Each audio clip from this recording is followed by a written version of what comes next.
you've been an activist probably almost your whole life. What brought you into becoming an activist?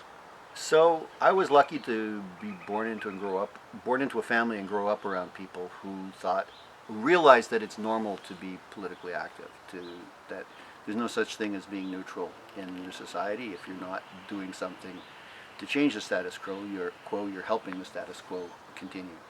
So I grew up around, in a family where in our home there were war resistors from the Vietnam War staying with us. There were anti-segregation activists, the Student Nonviolence Coordinating Committee people through town in Toronto, farm workers from the United Farm Workers Boycott, all through the household. And my parents and older siblings were involved in many of these causes. So the first thing I remember was the Great Boycott and responding to the coup in Chile in '73, so in the early '70s. The first thing I remember doing was we all withdrew our what savings we had from the local Bank of Nova Scotia, because they were among the Canadian banks who went to invest in Pinochet's Chile, and moved them to, at that time, the Province of Ontario Savings Office, later to a credit union. And I remember, because I was so small, the bank book was really pretty. It had like autumn leaves on it, and the one from the Province of Ontario office was really drab and boring. And I thought, well, I have to give this up, and it's kind of so I saved it, even though it wasn't my bank account anymore for a few years. And the Great Boycott, we picketed. We picketed the Dominion store on Bloor Street in Toronto, asking people not to buy California grapes and to tell the store managers not to stock California grapes. And that was, answering a call from Cesar Chavez to help the farm workers out. So those were the early things that I remembered, but it was a normal part of how my family and the people we knew interacted with the world, with the society, with the communities we live in. So your parents were big activists? My parents were, my parents were Anglican Marxists who were moved through a view of peace and social justice to take a revolutionary Christian view of society, that we're put on this earth to do something, to make the kingdom, their view, to make the kingdom of heaven on earth. My generation got, a good dose of the politics. Most of us left the religion behind by our teen years. But that was fine with them. They thought that interacting with the world in a political way was more important than the rituals of their faith. My mother was a trade unionist and a social worker and a administrative worker in the co-op movement for many years. And my dad was, his first job was as a parish priest, but he didn't want to work for the Anglican Church for that long. So he became an industrial worker in Toronto, remained a priest, but he wasn't employed as a priest, and a trade unionist, and eventually ran for the New Democratic Party, federally and lost, provincially and lost. He ran as a city councillor. He was elected as a city councillor for about a decade, and then he was elected federally as a member of parliament for just over a decade, from the 80s to the early 90s. And then when he retired, we discovered what we should have known all along, which is that most of what my parents were doing was not their job, it was what they did. So even in their retirement years, he was involved with the Toronto Disaster Relief Committee, and the iconic photo that we used at the funeral was of him getting arrested on Bay Street in, I think it was 97, so he was 72 at the time, getting arrested at an anti-greed day, May Day on Bay Street. So they continued till fairly advanced years to engage critically with the people around them, and work with refugees and other causes like that. So it came fairly naturally to me. The shocker is to realize how many people around us are apathetic, think of themselves as apolitical, which really means you're politically supporting the way things are right now. And if you analyze the way things are right now and think about them and want to change them, there isn't a lot of choice but to get involved somehow at some level. And there's different types of political activism. There's the direct action approach, and then there's I don't know, say doing boycotts.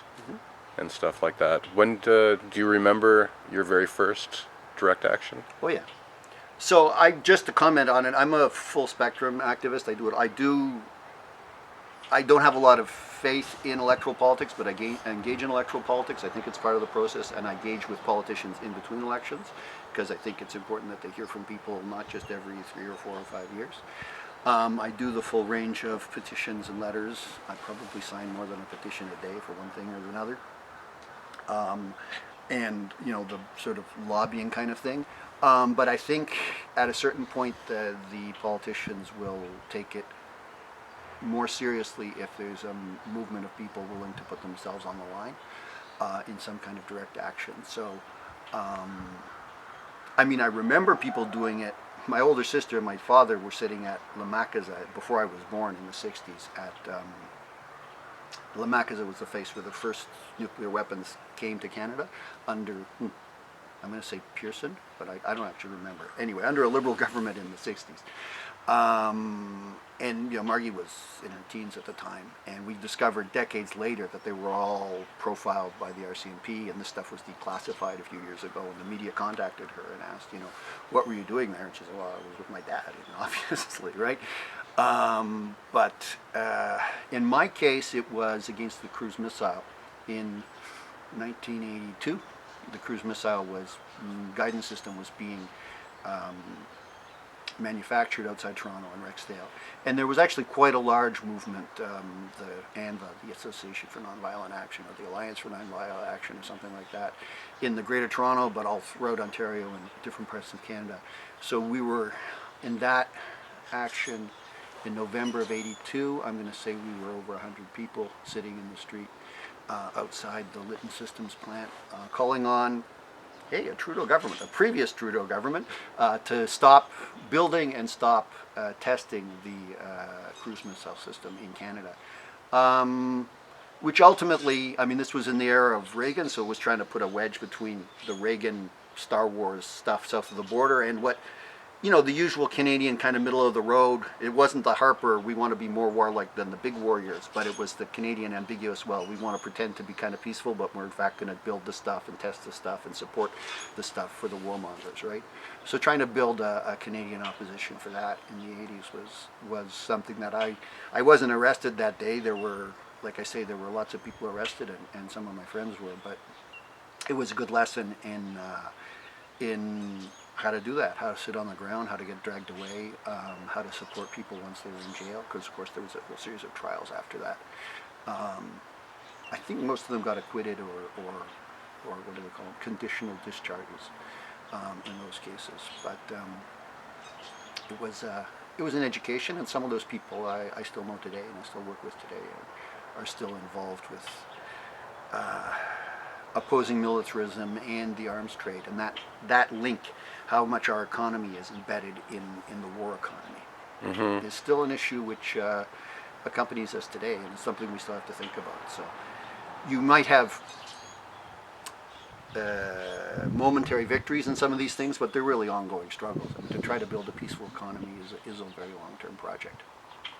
So I want to come back to the activism stuff in a little bit, but so you're a linguistics professor at Western.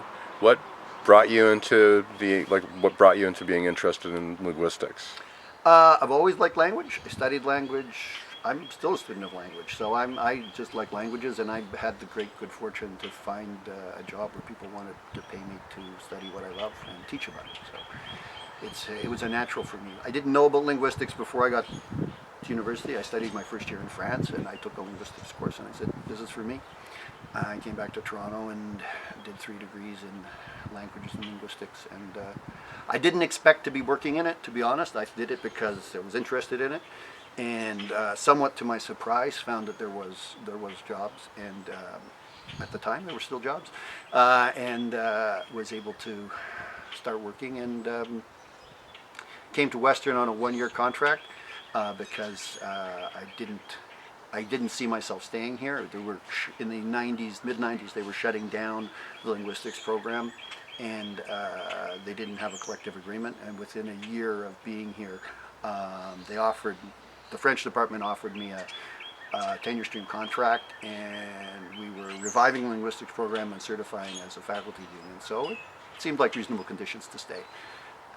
And to my surprise, London, Ontario had what I didn't see from Toronto as a big city bigot, actually had quite an activist scene, which has been growing over the last couple of decades, which is pretty cool to find, that it's not just in major urban centers, but in fact, there are people everywhere who are who see through the status quo and are active in trying to change it for the better. Awesome. Keeping with linguistics, you got the opportunity to meet Noam Chomsky. Yeah. Can you tell us a little bit about that? A couple of times. Yeah, well, the time we spent the most time together was when I finally was able to travel to Gaza in 2012. So I had a couple of attempts to travel to Gaza. Cut to archival footage. A couple of attempts to travel to Gaza in 2010 when we were stopped in Cairo, and 2011 when we were stopped at sea out of Greece, and then stopped at sea just off the Palestinian territorial waters off of Gaza. But in 2012, a colleague contacted me saying, actually a linguist colleague who I had been reading for years but finally met through the Flotilla to Gaza movement. Hagit Borer is a linguist. That time she was in the US, now she's in the UK, who I'd been reading for years, but you know, it was just a book for me. She wasn't a person. But then Hagit I found out she was on the American boat to Gaza. So she's an Israeli-born American linguist, and she was involved in challenging the blockade to Gaza. And then when she contacted me saying, hey, some of us are going to this linguistics conference at the Islamic University of Gaza, and she's a former student of Chomsky, so she invited him along, and he came. So we traveled. In the 2012 was a period when it was possible to get visas from Palestinian institutions in Gaza, and the Egyptian government under Morsi they weren't exactly facilitating it, but they weren't blocking it either. So it was possible to get visas to go through Egypt and get into Gaza legitimately, though rather laboriously. It took a long time, but it was possible.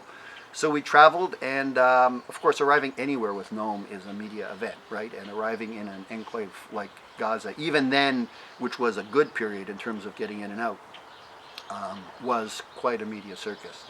And the 3 days that we were there together were exhausting for us because of the schedule. So there's a conference which took up some of our times. It happened to coincide with the attack on the Estelle, which was the Swedish boat to Gaza, which arrived with a Canadian former MP on board and a bunch of other internationals off the coast in those 2-3 days. And you have to imagine, so we get up in this hotel, and over breakfast, before he even has tea, Noam is saying, tell me about the Swedish ship. Where's it at?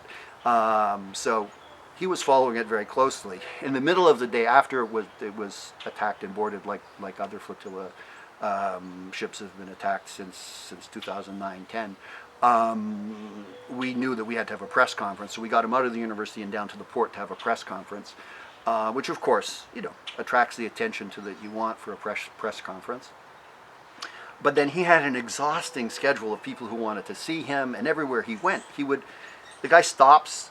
It doesn't matter whether you're like the dean of the university or the Al Jazeera journalist or an undergraduate with a question, he stops and gives you his full attention to answer your question. And there were a lot of people who wanted to talk to him, right? In a place where they don't get a lot of international contact at all, and they certainly don't get it with him. And he had remarkable patience with all of that, which meant the days were really long. And by the evening, we were all exhausted, and he was going off to another event. And I'm thinking, man, I wish I had your energy when you guys almost twice my age, right? He's 84 at the time. I wish I had your energy right now, quite frankly, because I couldn't do it. When he got back to the States, he wrote Hagit and said, oh, I'm sorry, somebody dragged me to a clinic and they told me I had walking pneumonia, so I guess I didn't have as much energy as I should have when I was there. But quite frankly, we were 8, the rest of us. None of us had the energy the guy had. Remarkable mind, remarkable ability, as I say, to engage with each individual. You don't want to be, well, you debate with him, you argue, you can discuss stuff, but you don't want to get into a sparring match necessarily, because he's got a wickedly rhetorical style that it's sort of no holds barred, take no prisoners.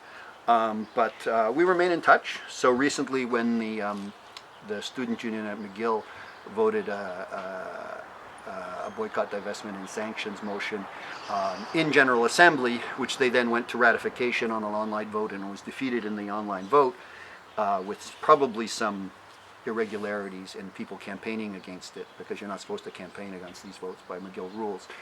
Even though Noam doesn't fully agree with boycott, divestment, and sanctions, bottom line core value is free speech. So when the president or chancellor or whatever she is of the university came out saying that this movement isn't in keeping with university values, my colleague from McGill, who traveled with us, Moira Noonan, wrote a letter and wrote to Noam, and he said, yeah, absolutely, I'll sign on to that. It's not about whether I agree with every piece of these demands. It's about these people have the right to do this and not be excluded from the university and not be told that it's not a university value.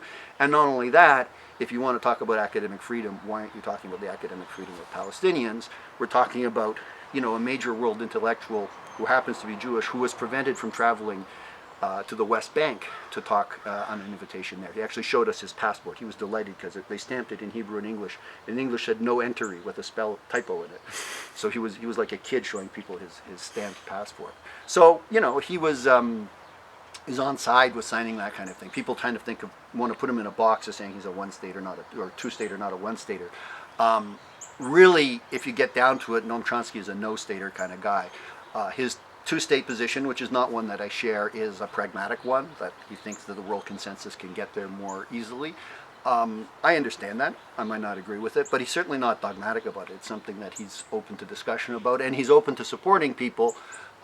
He has colleagues or friends like Ilan Pape, who he converses with and writes about, who hold a different position.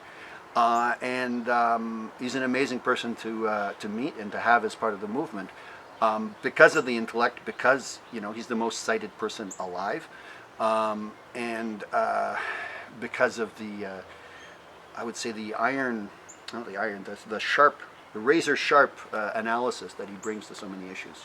What exactly is the Freedom Flotilla in this? So the Freedom Flotilla is a movement of international civil society groups, so non-state actors of different types that arose from this desire to challenge the blockade of Gaza. So in 2008, there were some sailings. They called themselves the Free Gaza Movement, who actually got to Gaza 4 or 5 times. They got to Gaza and were able to sail out, didn't cause any danger, any insecurity to anybody. It was a peaceful mission, a successful peaceful mission. The Israelis began attacking them at the end of 2008-9, which is why it transformed into the Freedom Flotilla, the idea of sailing many boats together in 2010, which is when the big attack was on the Mavi Marmara, in 2011 when we were a lot together. Since then, we've had smaller sailings, so it's not a massive flotilla, but it is a large international movement with, you know, several European countries, Canadian organization involved, often a group in the U.S., sometimes Australia, New Zealand. Now we have a partner in South Africa. There's a partner in Turkey. There's some international organizations against the blockade of Gaza, all of whom are committed to challenging it in a nonviolent direct action way. So a way where we put ourselves on the front line and say, we believe so much in the freedom of movement of Palestinians that we're willing to sail there, even though we know the amount of stuff in our boats is symbolic compared to the needs of almost 2 million people. This isn't about us arriving there. This is about affirming their right of freedom of movement, right? So if we think of a comparison that was made by Alice Walker, the U.S. Pulitzer Prize winning writer, when she was with the U.S. boat in 2011, and what Alice said was, these are the freedom rides of our time. Alice was involved with the freedom rides in the 60s against segregation in the U.S. South, and for her it was very clear, it remains very clear, that standing with Palestinians today for their freedom of movement is like the movement to stand with African Americans who didn't have civil rights in the American South. As then, the real brunt of the day-to-day struggle is borne by the people under oppression, right? So the folks that were living segregation day in, day out are African Americans. They're the ones taking the real risks, the lynchings. People come from outside, we can stand with them for a while, we can ride with them, we can go to a lunch counter with them for a while. But ultimately, it's not about me getting lunch or somebody coming with me getting lunch. It's about their right to move freely in their country and enjoy full rights. So it's ultimately, in this case, it's not about me getting to Gaza, though it was awesome to travel there, particularly with the company that I had. It's about Palestinians having the right of freedom of movement around their country, in and out of their country, a right that's supposedly enshrined by the Universal Declaration of Human Rights. And what we can do from the outside is continue to shine a light on it, either talking about it, writing about it, speaking about it, making noise about it in our own countries, sometimes sailing there in order to focus the conscience of the world on the fact that, hey, there's one port in the whole of the Mediterranean which is closed to shipping, where the civilians who are there don't even have the right to fish their own territorial waters to feed their communities. And this is a crime against civilians that's being committed every day in our name, with our government's support and complicity. So the change has to take place here, among other places, but it requires active solidarity with the people that are there. First time I tried to go to Gaza was in 2009-10 with a group by land. We were traveling the Gaza Freedom March. We went to Cairo and we didn't get beyond Cairo. This was in Mubarak's Egypt. So it was a year before the Egyptians took Tahrir Square, but a few hundred internationals took Tahrir Square temporarily in early January 2010. Which was great because we met a bunch of internationals. Some of those internationals were with the flotilla movement, and we're talking about later in 2010 they would be sailing. There were people from all kinds of European countries, people from around the world. There were South Africans, and one of the things that stayed with me was a South African trade unionist from COSATU, from the Congress of South African Trade Unions, who reminded us that it's not what she said. It was not about what we do this week or this month for Palestine. It's how many decades are we going to stand with Palestine. And, coming from South African, that has a certain historical resonance that, okay, this isn't about the cause of the week or the year. This is a cause for a while.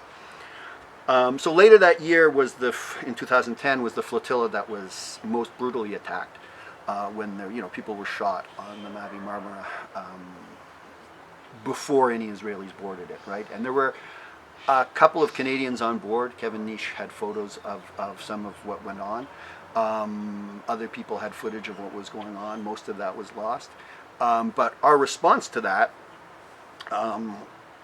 we were in the streets with lots of other people, and we were hearing, when is there going to be a Canadian boat to Gaza? So we then organized a Canadian boat to Gaza.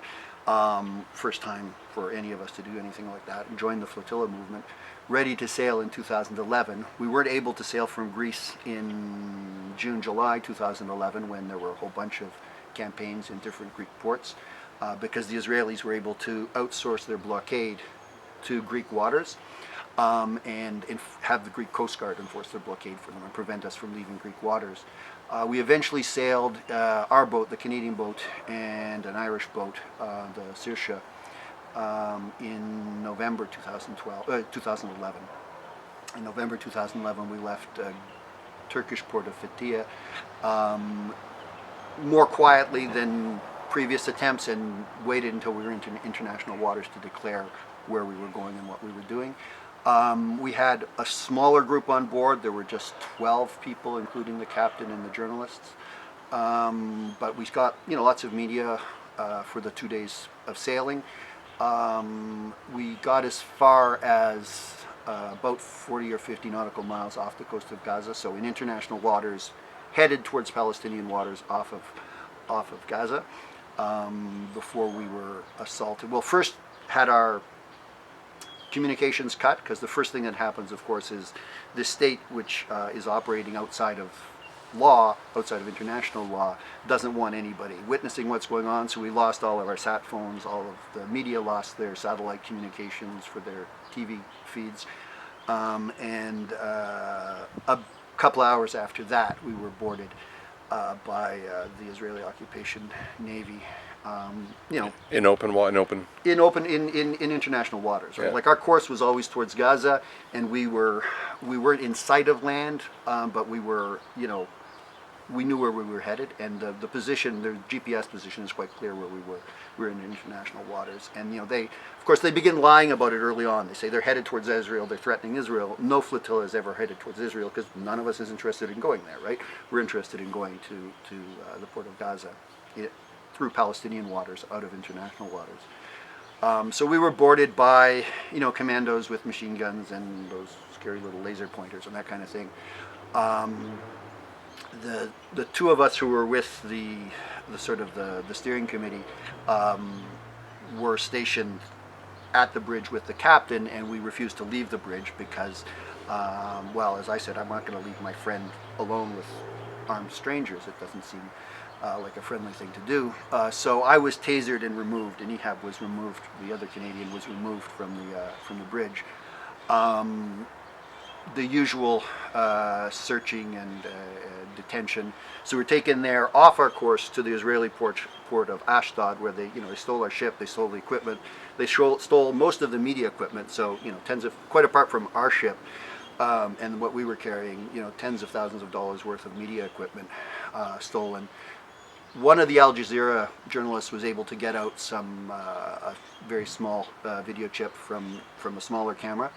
The Al Jazeera two and one Egyptian journalist were ejected quickly. The guy from Press TV and the woman from Democracy Now! Were detained with us. They didn't recognize her press credentials, even though she's accredited by the U.S. State Department. They said, no, you're not a journalist. So she went to the women's side of the prison as well.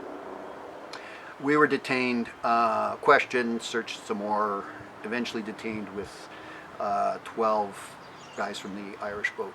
And the 4 men from the Canadian boat. So the 2 Canadians I mentioned, an Australian and the British journalist, together with the Irish, who have a historical understanding of what it means to be a political prisoner. So they had already figured out that we were political prisoners and formed a political prisoners committee on arrival, which of course we were happy to join because they know what's going on.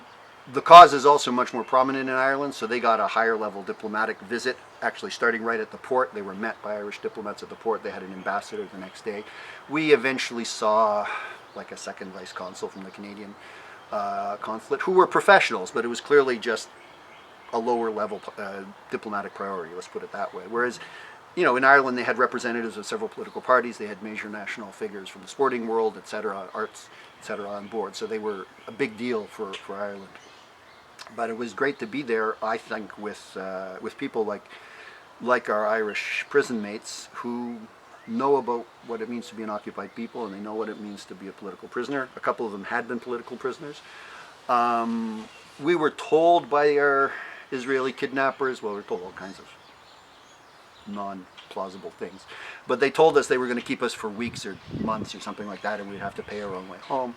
We said, we're not paying anything, you kidnapped us, we're not paying your kidnappers. They kept us a little longer than they usually do. Usually the flotillas participants they get rid of them within a day or two because they're a PR liability. In our case, they held us for 6 days, and then, surprise, one day just said, you going back to Canada now. And they deported us back to Canada.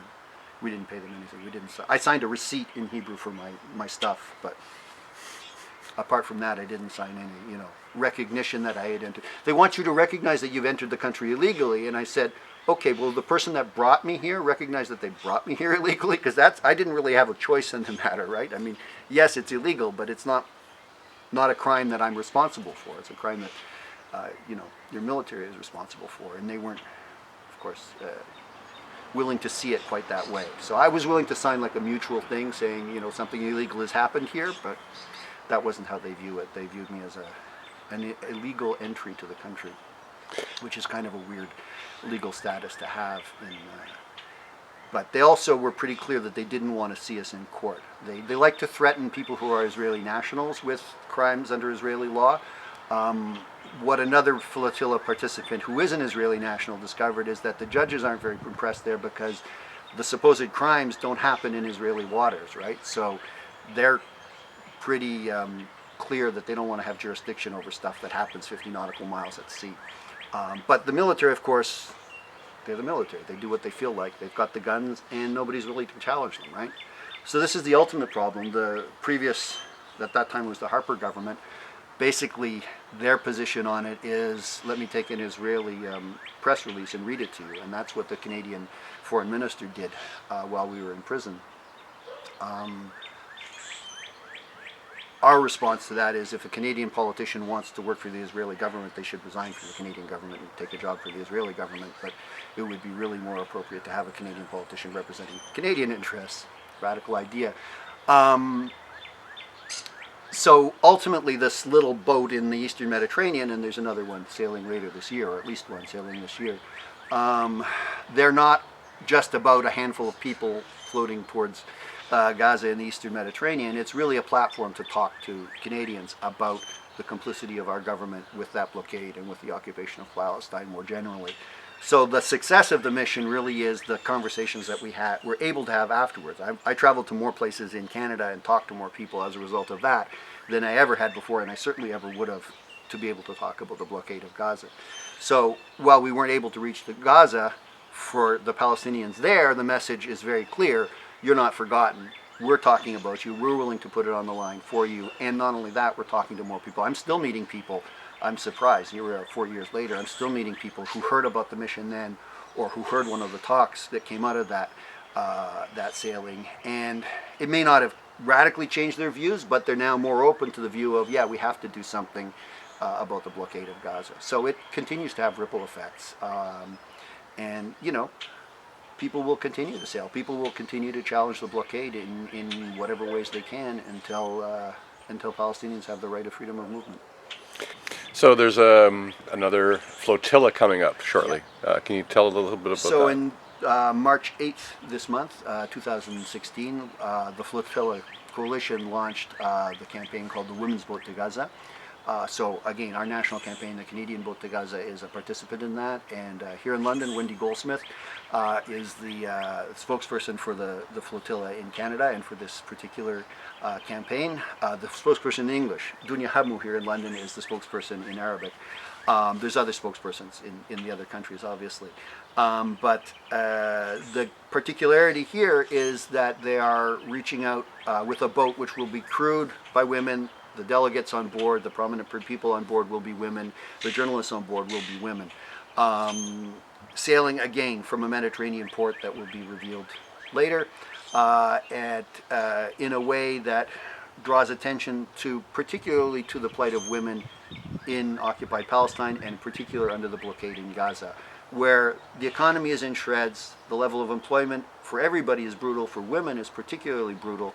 The lack of economic opportunities, the lack of ability to feed your family, or travel to study, or travel for health care, or to travel just to see parts of your family that are in other regions of Palestine, affects all of them and affects their communities in very brutal ways. So making that connection between women's organizations in Canada and Quebec, we were recently endorsed by the Fédération des Femmes du Québec, makes a different kind of link than the previous flotillas, where women were participants, but we were more all-embracing, talking about all kinds of civil society organizations. And here we're talking about, for example, the women agriculturalists, or the women who make textile handicrafts in the refugee camps, who would love to sell that to you, but they can't get it to you because there's no shipping in or out of their where they live.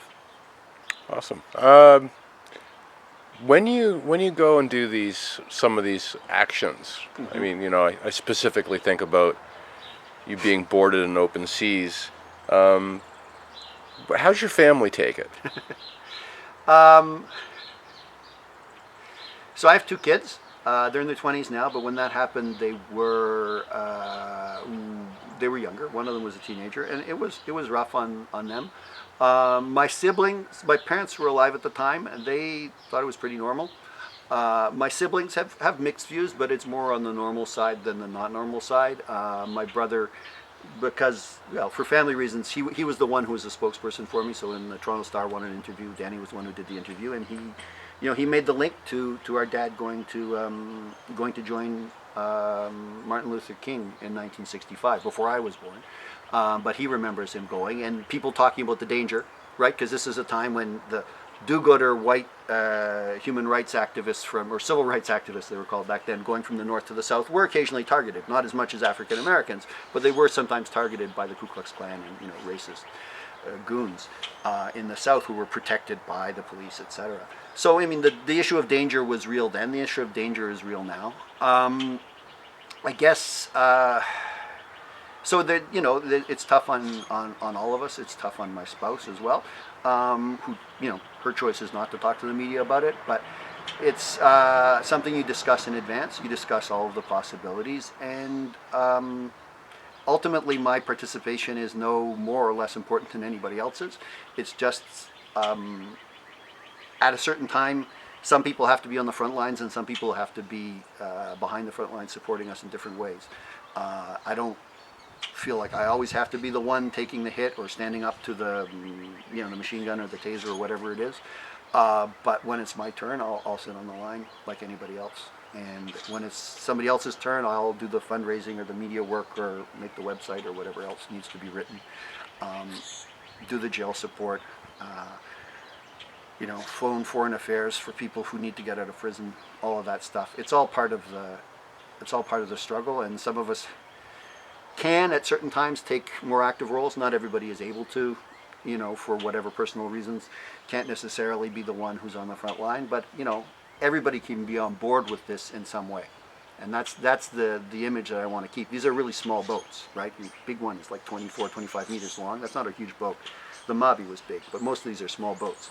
Not everybody can get on board, but everybody can get on board with the campaign in one way or another. And that's more generally true about human rights causes. Not everybody has to be the human rights advocate who's speaking up, but lots of people can support the work in different ways.